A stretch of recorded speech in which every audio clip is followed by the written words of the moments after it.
Good morning, loves. Welcome to Thursday morning, October the 12th. Welcome back to Bookeemonsters. My name is PK. I'm about a minute early, but thought I would pop on, and we see that Annalise and Mary are here, so let's get going. Updates. It is chilly and raining out today. It's currently 49 here in Billings, and that's the warm of the day. It's gonna go down from there into the cooler 40s, a little bit lower 40s. So I'm wearing a flannel. I don't know if it's gonna be warm enough though. I might have to switch to fleece or something because I get cold. I hope you guys are having a good day. And Annalise was saying hi. And Mary said, good morning. Happy Thursday. The week is flying by. And I said, no worry, my day is good and taking me time. That is, you have to do that. And if not daily, then frequently. It's Thursday already.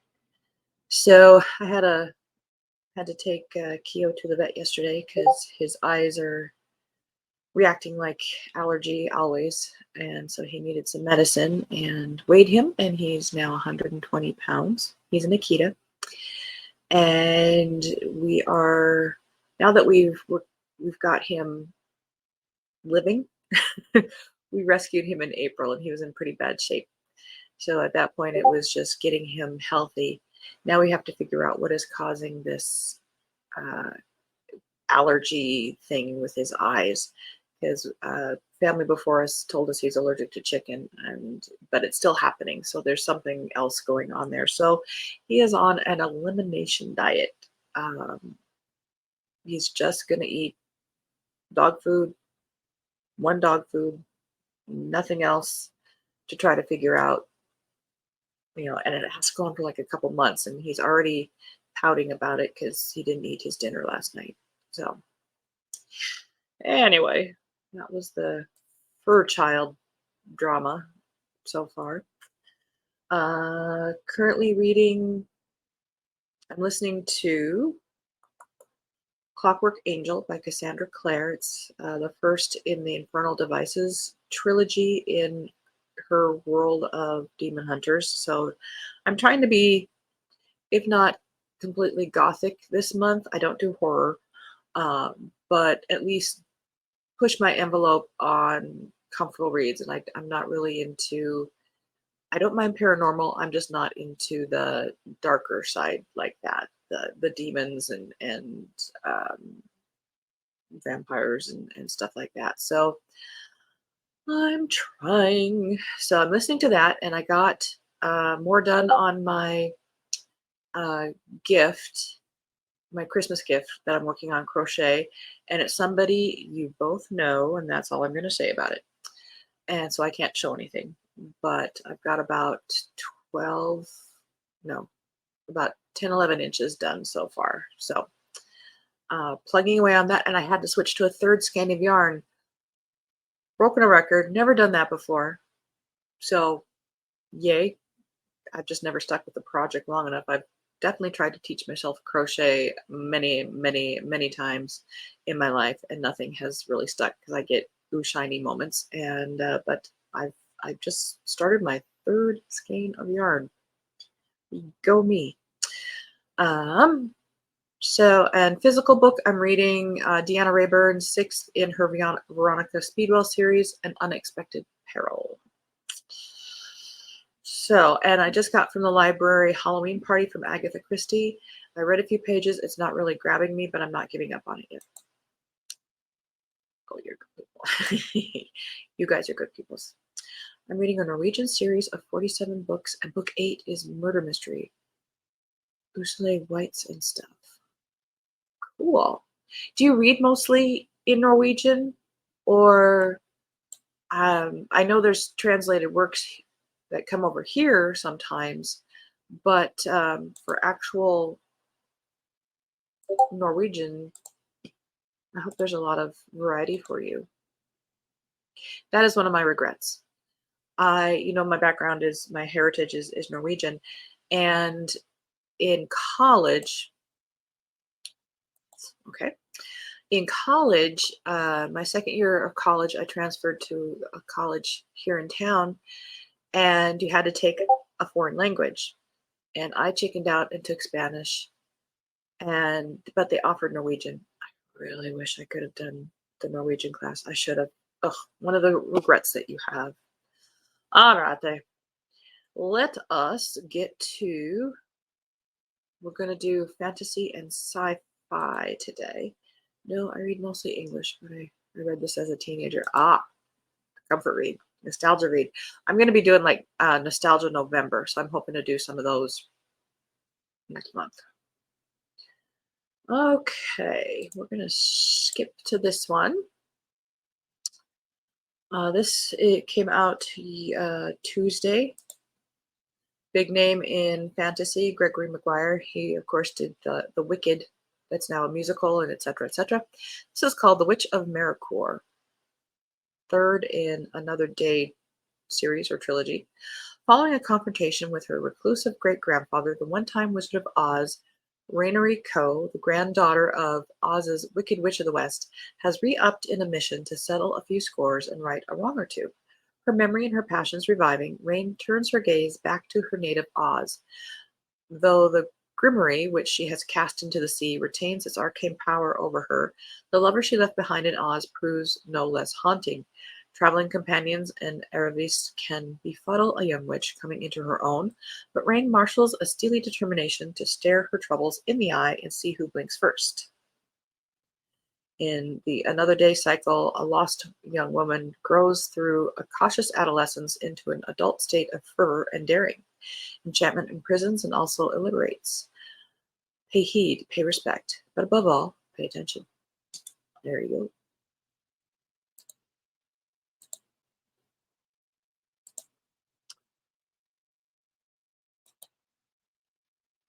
Yeah, this was back in the 80s. I really wish I had. My grandmother spoke Norwegian, and my dad knew some words, but I really wish I had done that. Dawn of Onyx by Kate Golden, first in at least 2 books, it says here. The breakout TikTok fantasy romance. Okay. Captured by the King of Darkness, she was forced to find the light within. Arwen Valendale never expected to be the brave one, offering her life to save her brothers. Now she's been taken prisoner by the most dangerous kingdom on the continent and made to use her rare magical abilities to heal the soldiers of the vicious Onyx King. Arwen knows better than to face the ancient wicked woods that surround the castle on her own, which means working with a fellow prisoner might be her only path to freedom. Unfortunately, he's as infuriating as he is cunning, and seems to take twisted pleasure in playing on Arwen's deepest fears. And here in Onyx Kingdom, trust is a luxury she can't afford. To make it out of enemy territory, she'll have to navigate backstabbing royals, dark magic, and deadly beasts. But untold power lies inside Arwen, dormant and waiting for a spark. If she can harness it, she just might be able to escape with her life, and hopefully her heart. That sounds interesting to me in that it seems like there might be the epic fantasy journey that seems to be missing in a lot of sci-fi fantasy. I would check that out. And this website is called newinbooks.com.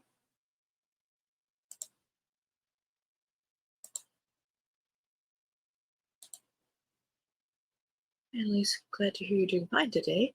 Hope the new PC is behaving. Sweeting the Girls, so stepped away for a minute or two, but back now. Finished the Roundhouse. Oh, you finished it by Louise Erdrich last night. Off to the library today to find more goodies. Oh, take me with you. Zuleika, Queen of the Clouds by James Eugene. This is a Kindle Unlimited. Princess Zuleika is gifted with magical abilities from the gods to safeguard the kingdom of Kansu. Her hair is intricately linked to her powers. The longer her hair, the stronger she becomes, and the shorter her hair, the weaker she becomes. Despite her duties and traditions, Zuleika must balance mastering her godlike abilities, saving her people as their chosen protector, and accepting an arranged marriage to a prince she has yet to meet. However, the kingdom of Kansu faces a great threat from the madman Emperor Alexio, who seeks to eradicate and destroy it, alongside his sorceress Kathy, who, who possesses the power to manipulate fire and shapeshift. Alexio seeks revenge. Will Zuleika's powers be enough to overcome Emperor Alexio and his sorceress, or will she be defeated and watch her kingdom go to ruins? Sorry, I chuckle because we have such unique names, and then we have the sorceress Kathy, which is my mom's name, although it's spelled a little differently.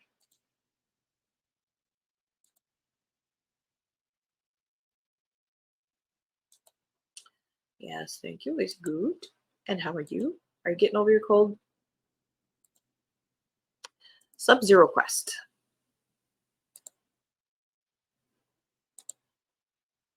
by J.B. Korgard. In a future where the world has succumbed to the icy grip of unrelenting winter, humanity clings to survival in the face of a frozen wasteland. The once vibrant cities now lie buried beneath layers of snow and ice, their towering structures reduced to mere remnants of a forgotten era. Nature itself has transformed into a realm of frozen beauty and desolation, with frost-covered landscapes stretching as far as the eye can see. Amidst this bleak backdrop, a glimmer of hope emerges for Hannah, a young woman burdened with the weight of her family's struggles. In a desperate attempt to better their lives and provide for her ailing father, she seizes an opportunity that has captivated the attention of the world, the chance to compete in a groundbreaking virtual reality tournament. Oh, it's a tournament, but the tournament, set within a medieval-themed virtual world, has become a beacon of fascination and escapism for a populace grappling with the hardships of their reality. It offers not only the allure of adventure and glory, but also the promise of life-changing rewards for those who emerge triumphant. For Hannah, it's an opportunity to transcend the limitations of her circumstances and become a beacon of hope for her family. As Hannah steps into the virtual realm, she is transported to a meticulously crafted medieval world where castles rise majestically against the frost-laden horizon and enchanted forests whisper ancient secrets. The game's immersive nature captivates her senses as she finds herself drawn into a realm that feels as tangible and real as the frozen world she left behind.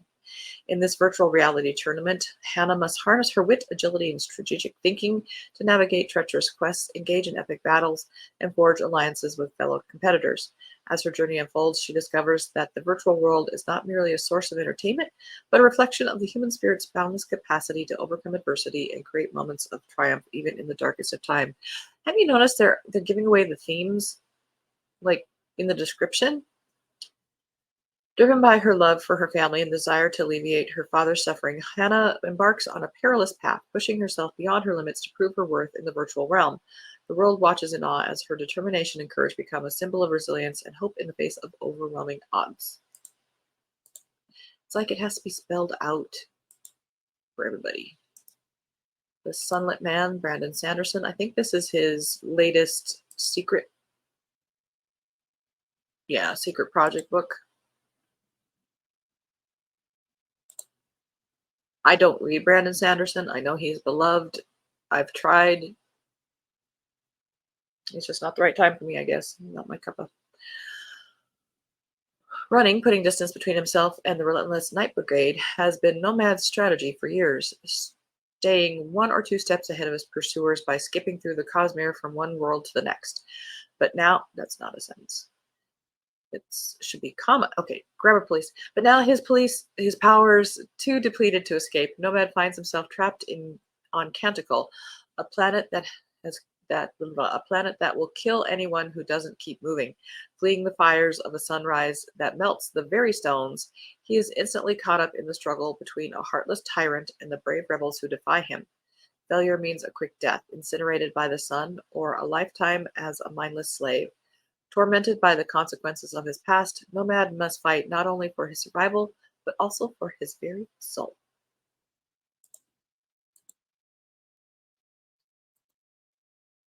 An inheritance. Now this cover is beautiful. An Inheritance of Magic by Benedict Jacka. Did we reread this one? When did this come out? No? I guess it came out okay. The super rich control everything, including magic, in this thrilling and brilliant contemporary fantasy. Blah. The wealthy seem to exist in a different glittering world from the rest of us, almost as if by magic. Stephen Oakwood is a young man on the edge of this hidden world. He has talent and potential, but turning that potential into magical power takes money, opportunity, and training. All Stephen has is a minimum wage job and a cat. But when a chance encounter with a member of House Ashford gets him noticed by the wrong people, Stephen is thrown into the deep end. For centuries, the vast corporations and aristocratic houses of the magical world have grown impossibly rich and influential by hoarding their knowledge. To survive, Stephen will have to take his talent and build it up into something greater, for only then can he beat them at their own game. I have thoughts on that too.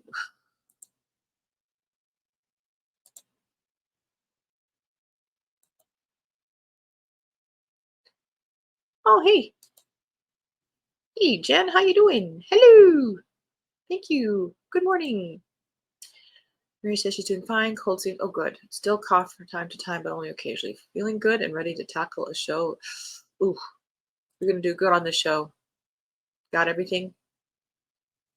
Happy Thursday. Good, good. Awesome. Okay. Let me close that. Let me keep that up. I did get this one. This is a start of a new series by Cassandra Clare. It's called Swordcatcher. It sounded interesting to me. In the vibrant city-state of Castellane, the richest of nobles and the most debauched of criminals have one thing in common: the constant search for wealth, power, and the next hedonistic thrill. Kell is an orphan, stolen from the life he knew to become the sword-catcher, a body double of the royal heir, Prince Connor Aurelian. He has been raised alongside the prince, trained in every aspect of combat and statecraft. He and Connor are as close as brothers, but Kell knows that his destiny is to die for Connor. No other future is possible. Lancaster is one of the Ashkar, a small community whose members still possess magical abilities. By law, they must live behind walls within the city, but Lynn, a physician, ventures out to tend to the sick and dying of Castellane. Despite her skills, she cannot heal her best friend without access to forbidden knowledge. After a failed assassination attempt brings Lynn and Cal together, they are drawn into the web of the mysterious Ragpicker King, the criminal ruler of Castellane's underworld. He offers them each what they most want most. But as they descend into his world of intrigue and shadow, they discover a conspiracy of corruption that reaches from the darkest gutters of Castellane to the highest tower of its palaces. As long-kept secrets begin to unravel, they must ask themselves, is knowledge worth the price of betrayal? Can forbidden love bring down a kingdom? And will their discoveries plunge their nation into war and the world into chaos?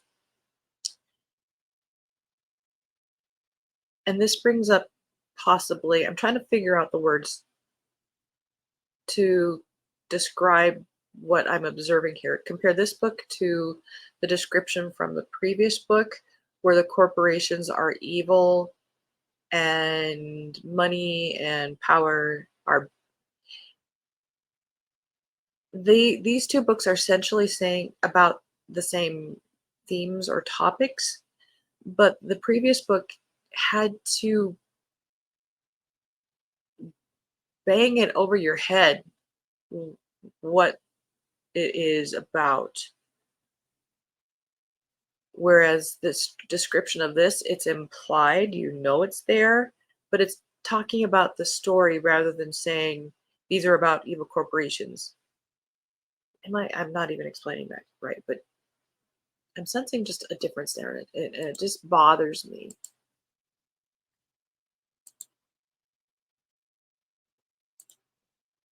All right, down here to science fiction. We got about 4 or 5 minutes left. The Feathers Push, a near future thriller about betrayal and control. See? Let me read it and find out. Ooh, by Noel Zeman. Okay. Amber Drake can sense emotions through touch. Today, she learned she can change them. In the wake of a near-fatal accident, Air Force Lieutenant Amber Drake awakens to a chilly reality. She can sense the emotions that others hide. The ability draws government interest, plunging her into a shadow world. Then a sudden tragedy rips through Amber's life, threatening her mission: shadow a young college professor named Kelly Austin and her partner, Simon Lyons. Simon's ability to glimpse seconds into the future makes him useful, enigmatic, and dangerous. As Amber's condition evolves, she finds it easier to manipulate others and spiral into darkness. When her cover is blown, Amber uncovers a disturbing truth. Those she trusted harbor the darkest secrets. In a world of rogue operatives, mind controlling fanatics, and social media platform with mind altering reach, Amber discovers the connections to those she loves are the most powerful weapon.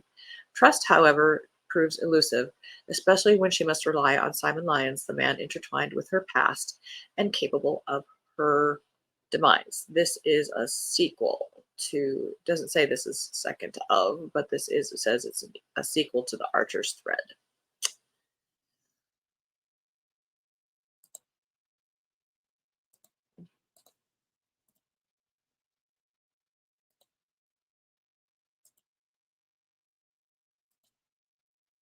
Touched by Walter Mosley. I've been seeing this cover a lot. Of course, Walter Mosley is a crime fiction writer. Apparently, he's writing his in science fiction here. Intergalactic visions, deadly threats, and explosive standoffs between mostly good and nearly completely evil converge in an alternative fiction novel that can only be conceived by blah blah blah blah blah. Martin Just wakes up one morning after what feels like and might actually be a centuries-long sleep with two new innate pieces of knowledge. Humanity is a virus destined to destroy all existence, and that he is the cure. That sounds like mental illness. Martin, his wife, and his two children are the only black family on their neighborhood block in the Hollywood Hills of Los Angeles. Suddenly, Martin is both father and antibody, husband and cure, occasionally slipping into an alternate consciousness, equipped with unprecedented physical strength to violently defend them. The family is stalked by Tor Waxman, the pale, white-haired embodiment of death, who wears a dapper suit, carries a cane, and seeks to destroy all life with his fatal touch. Martin must convince his family of the danger and get them to engage with him on a battle beyond all imagining. Mosley effortlessly marries the sublime and the pedestrian, from monumental battles with truly universal stakes to the banality of standoffs with neighborhood police patrols and the quotidian yet joyfully intimate conversations the family shares at home while gathered for dinner.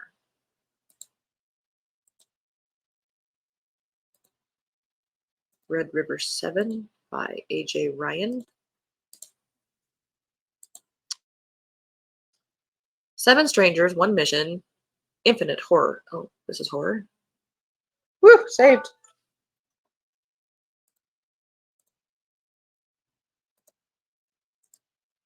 We're finally getting to the good stuff. Okay, we're gonna go super fast. Starship Lost by Craig Martell. Lost in space for a generation, they return to reclaim their homeworld. The ship survived, but over time the original crew died out. Their children were left to continue the fight for their home against their sworn enemy, the vicious alien Malibor. They'd lived their whole lives in space. Their idea of heaven is open air, blue skies, and the quiet of peace. But they'll never have that if they don't take it by force. The time has come for Captain Jack Hunter and Commander Crip Castle to lead this new generation against the Malibor and reclaim what should be theirs. The crew returns to fulfill their destiny and honor their parents' legacy. The battle is joined. See, now this is the kind of sci-fi I prefer. Humans in space, not necessarily the speculative.